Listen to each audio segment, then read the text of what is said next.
मैं हर समय खाली आंखों से सामने के दृश्य को देख रहा था, लेकिन मेरी आंखें कुछ अच्छा नहीं कर रही थी। अगर मैं वहां होता तो मैं उसे देख या महसूस कर सकता था। मैं ढलती हुई चाय के पास खड़ा रहता। सामने का दृश्य मेरी आंखों को साफ नहीं दिखता था। राहत। मेरे दिमाग में अतीत के विचार घूम रहे थे। मैं वहां मौजूद भी नहीं था क्योंकि कुछ विचार मेरे दिमाग में आ गए थे। यह आज की बात नहीं है, बल्कि 1 साल पहले की बात है और मीना के बारे में कुछ। मैंने जवानी की शाखा पर इसे कम रखा था, लेकिन मैं एक लापरवाह लड़की थी। मेरा पसंदीदा शौक घूमना और बच्चों के साथ खेलना था। मैं घर में होने के बावजूद पहाड़ों से पानी लाती थी। मैं 3 साल की बच्ची थी। मेरी माँ, आप, मेरे बचपन में ही मर गई थी।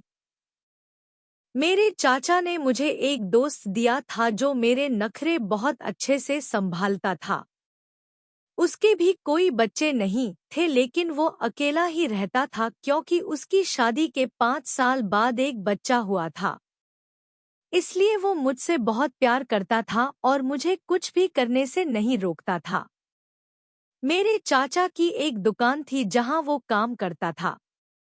मेरे चाचा इतने अमीर तो नहीं थे, लेकिन एक सामान्य जीवन जी रहे थे, लेकिन मेरी सभी इच्छाएं पूरी करते थे। जैसे मेरे चाचा सुबह जल्दी दुकान पर चले जाते हैं, वैसे ही मैं भी घर के काम जल्दी निपटा लेता हूँ। दोपहर में जब हम अपने दोस्तों के साथ खेलने जाते थे, तो चाचा की दुकान पर काम करने वाला लड़का घर आकर मेरे चाचा के लिए खाना खरीदता था, लेकिन वह मुझे हर दिन एक लिफाफा देता था। मैं चाय के दौरान लिफाफा नहीं खोल सकती थी क्योंकि वो लड़का मुझे इसके बारे में बताता था। वो लिफाफा पकड़कर सिर्फ इतना कहता था कि इसे 15 तारीख को खोलना, और मैं उलझन में पड़ गई और उसे ऐसे ही अलमारी में रख दिया और आज तक वहीं रखा। पहले तो मैंने सोचा कि मैं उससे अपने तरीके से पूछूं कि लिफाफा क्या है, लेकिन फिर मैंने सोचा, कौन जानता है, अगर ऐसा कुछ हुआ तो चाचा नाराज तो नहीं हो जाएंगे। उस लड़के ने आज तक मेरी तरफ कभी आंख उठाकर नहीं देखा था, इसलिए मुझे पता था कि वो मुझे कोई नुकसान नहीं पहुंचाएगा। मेरे चाचा आते और वो मुझे गाने का जूस देते। मुझे जूस पीने का बहुत शौक था और मैं बड़े शौक से पीता था, लेकिन जैसे ही मैं गाने का जूस पीता, मैं नेट पर चला जाता और कहता, जय। आज जब मैं सुबह उठा तो ऐसा लगा जैसे मेरे साथ कुछ गड़बड़ है, क्योंकि मेरा अस्तित्व पूरी तरह से खत्म हो चुका था। मैं सुनता तो था, लेकिन सोचता था कि सर, दिन भर की थकान के कारण मुझे गाना पड़ेगा। रात को सोते समय एक दिन मेरे चाचा घर पर नहीं थे। वे किसी जरूरी काम से अपने घर गए हुए थे। उनकी मौजूदगी में मैंने दरवाजा ठीक से बंद किया। दरवाजा बंद था। दोपहर के करीब 3 बजे थे। उसे दरवाजा बजने की आवाज चाहिए थी। समय नहीं मिल पा रहा था। तभी उसके दिमाग में घंटी बजने लगी कि वह लड़का भी तो रोज इसी समय घर आता है। उसने जड़ से दरवाजा खोला, मेरी सोच के अनुसार। इसके अनुसार वही लड़का वहां खड़ा था। उसने इधर-उधर देखा और अपने गले में लटका हुआ लिफाफा मुझे थमा दिया। मैंने भी मौका देखकर उससे पूछा, इस लिफाफे में क्या रखा है और तुम मुझे बताते भी नहीं और इसे खोल भी देते हो? इसमें कौन सा राज दबा है, बताओ? लड़के ने चिंतित होकर अपने गले में झांकते हुए कहा कि कोई कहानी सुना दे। लड़का घबराहट के मारे पसीने से तरबतर हो रहा था। मैंने फिर पूछा, तुम उसे क्यों नहीं बताते? लड़के ने झट से जवाब दिया, लेकिन उसने मेरे ऊपर हाथ रखकर मुझे चुप रहने का इशारा किया। बेटा, मुझे बहुत अजीब लग रहा था, लेकिन मैं चुप रही। शायद मैं ही थी लेकिन मैंने माथे पर सवालिया निशान के साथ उसकी तरफ देखा। लड़के ने कहा कि अभी तुम धैर्य रखो, कुछ बातें समय पर ही कही जाएंगी। अगर पता चल गया तो पहले ही राज खुल जाए तो अच्छा रहेगा, वरना अच्छा नहीं लगेगा। उसने कहा कि तुम ये लिफाफा 15 तारीख को ही खोलना। अगर उससे पहले खोलोगे तो तुम्हारे लिए परिणाम गंभीर हो सकते हैं। मुझे पहली बार उस लड़के से डर लगा। मैं दरवाजे से जा चुकी थी, वो लड़का अब जा चुका था।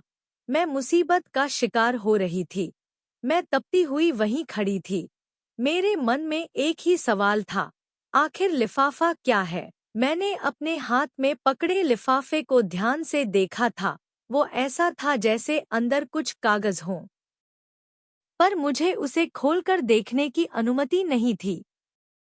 मैं अलमारी की ओर बढ़ा और उसका दरवाज़ा खोला जिसमें लिफाफे पहले से ही पड़े थे।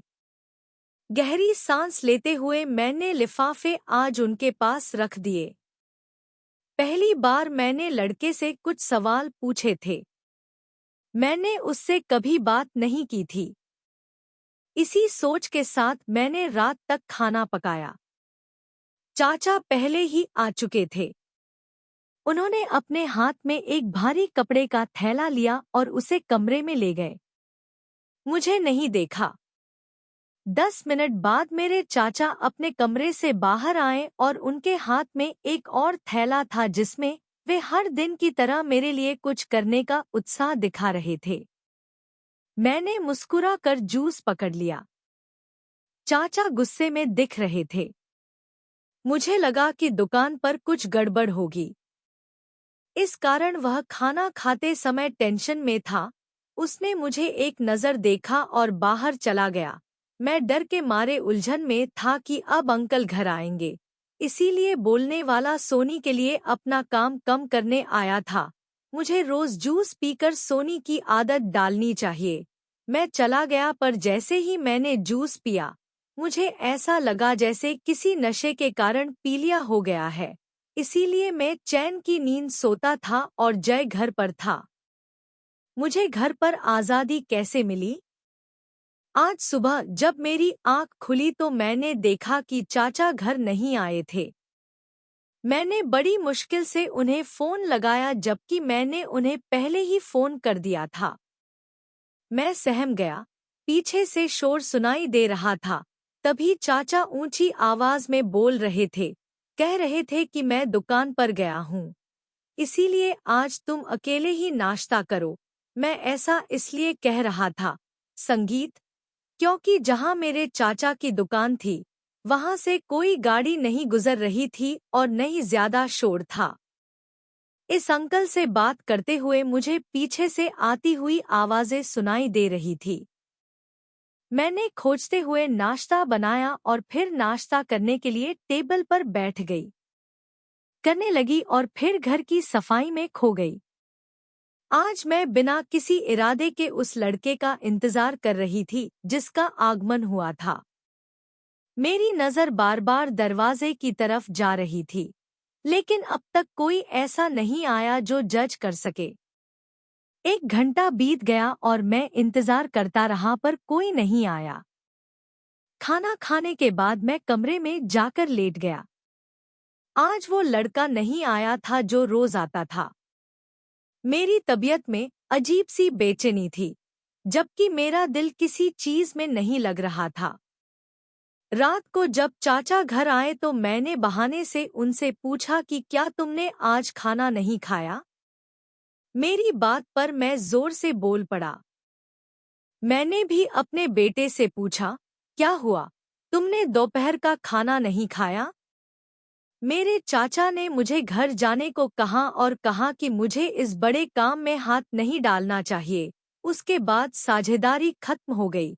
मेरा दिल घबराने लगा। पता नहीं क्यों, लेकिन अब वो लड़का आता नहीं था, मुझसे बात नहीं करता था। मेरा दिल बोल नहीं पा रहा था। मैं अपने अंदर की लड़ाई लड़ रही थी।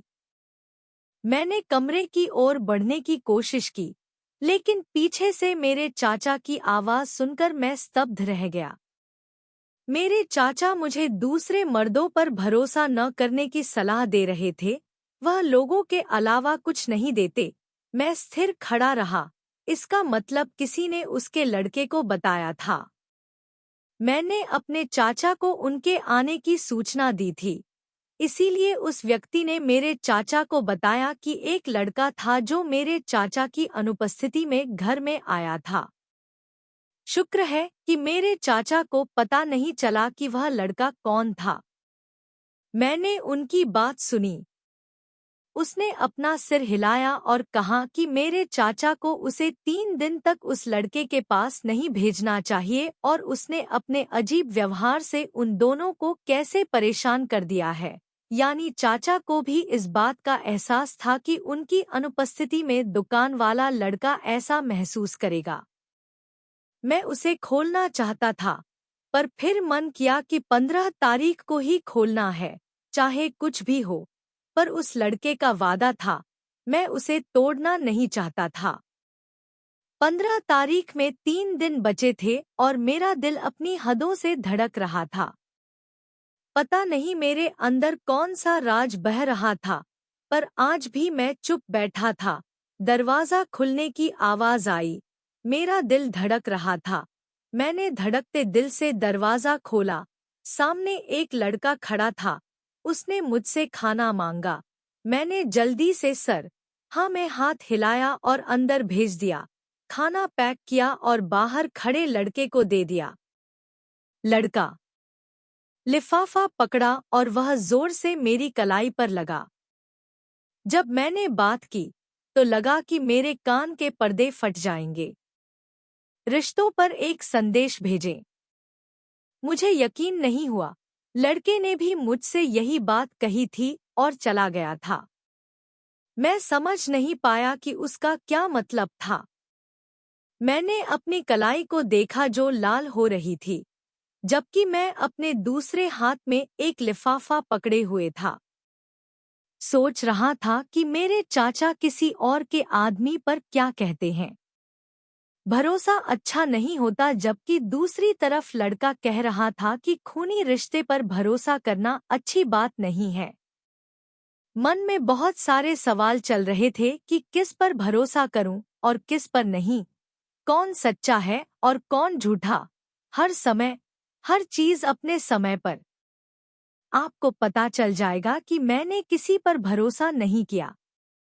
मैंने लिफाफा दूसरे लिफाफे के साथ रख दिया। मेरी तबीयत खराब हो रही थी, जैसे मुझे बुखार हो। बैठकर लेट गया। रात को जब चाचा आए तो मुझे ऐसे देखकर मेरे पास बैठ गए। मेरे मन में वो लड़का था। मुझे याद आ रहा था कि उस समय चाचा मुझे लेकर बहुत चिंतित रहते थे। बात तब तक और भी थी। चाचा अक्सर उन दोनों की वजह से चिंतित रहते थे। चाचा ने मुझे दवा दी और थोड़ी राहत लेकर चले गए। चाचा कितने अच्छे इंसान थे।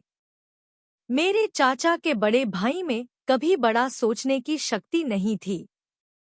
अगले दिन जब लड़का आया तो मैंने उससे सख्त लहजे में कहा कि अभी मुझे लिफाफा मत दो, लेकिन उसने अनुरोध किया कि कल 15 तारीख है और तुम कल सारे लिफाफे खोल देना, तब तुम्हारे सामने राज खुल जाएगा।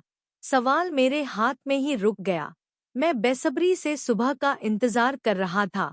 सुबह होते ही मैंने कैलेंडर देखा। 15 तारीख थी। समय कछुए की तरह चल रहा था, इसलिए मेरा पूरा दिन इंतजार में ही निकल गया।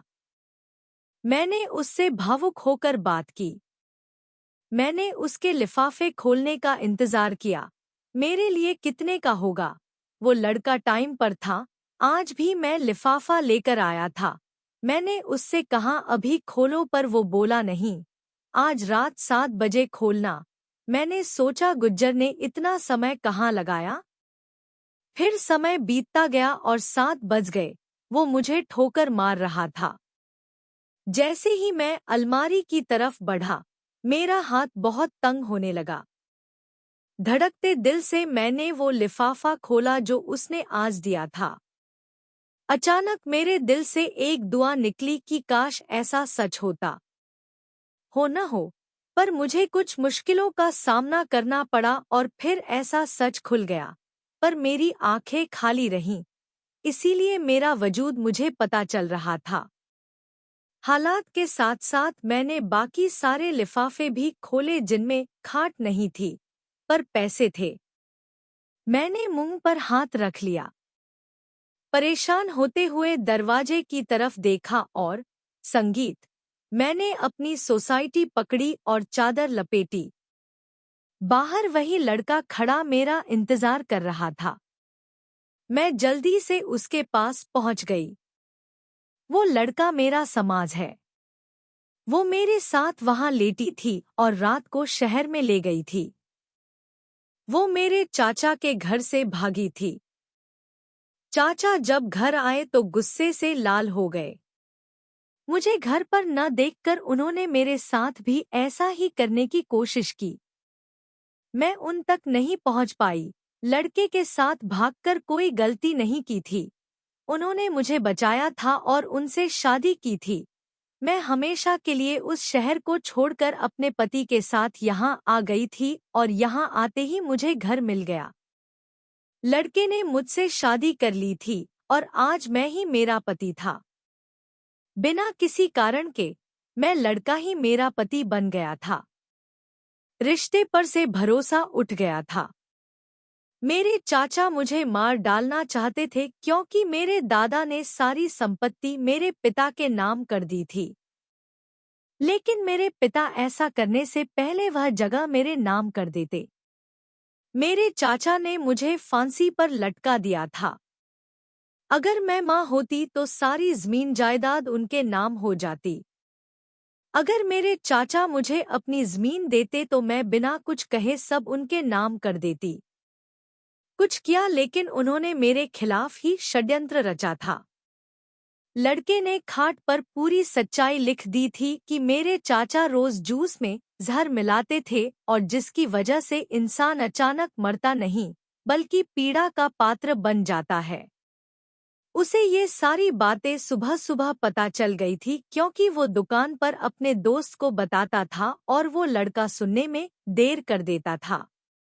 उसने इंसानियत के नाते मेरी मदद की थी।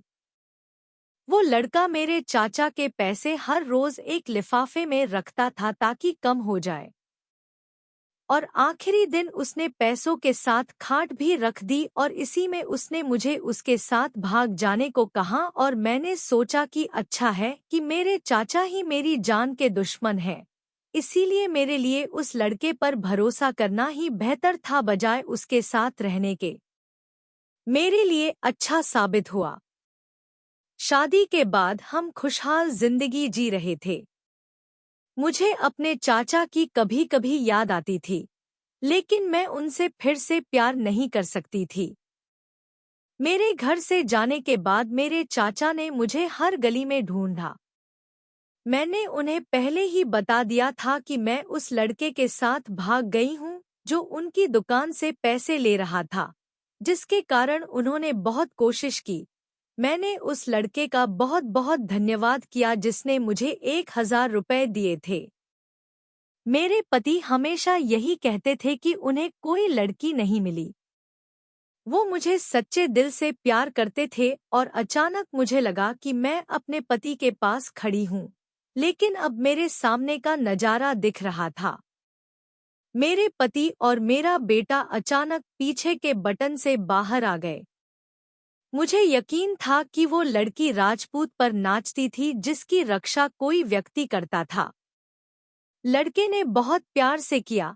दोस्तों, ये थी आज की कहानी। अगर कहानी पसंद आई हो तो वीडियो को लाइक करें, शेयर करें और कमेंट भी करें।